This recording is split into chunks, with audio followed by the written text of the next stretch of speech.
Përveç BDI-s dhe ASH-s Krau i Selës, sot edhe ASH Krau i Taravarit kontestoi në gjykatën kushtetuese ligje që kanë të bëjnë me sistemin Safe City. Avokati Abedin Abduli deklaroi se kanë dorëzuar iniciativën me të cilën ankimojnë ligjet e pakos së Safe City, sepse siç tha, çdo ligj duhet të vlejë një lloj për të gjithë qytetarët e RMV-s. Sot në ditën kur e njëjta hin në fuqi, dorëzojmë iniciativën tonë me çka ankimojmë ligjet e pakos së Safe City.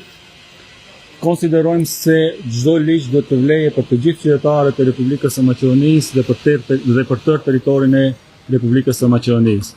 Meqense me këto ndryshime ligjore, ligji vlen vetëm për 3 qytete, andaj edhe ne shohim të arsyeshme se gjykata kushtetuese duhet t'i abrogojë këto ligje. Deputeti Halil Snopçe deklaroi se aplikimi Safe City-t vetëm në 3 qytete është në kundërshtim me kushtetutën, sepse nuk flet për barazi të qytetarëve. Nuk është me rëndësi kush e dorëzon fundit ankimimin, me rëndësi është që të shfuqizohet për shkak se mendojmë ne është në kundërshtim me kushtetutën. Okej, ne në anti kushtetutës garanton barazi gjithë qytetarëve. Ashtu siç tha avokati, domethënë aplikimi vetëm në 3 qytete është një shpërndarje jo e barabartë, jo uniforme.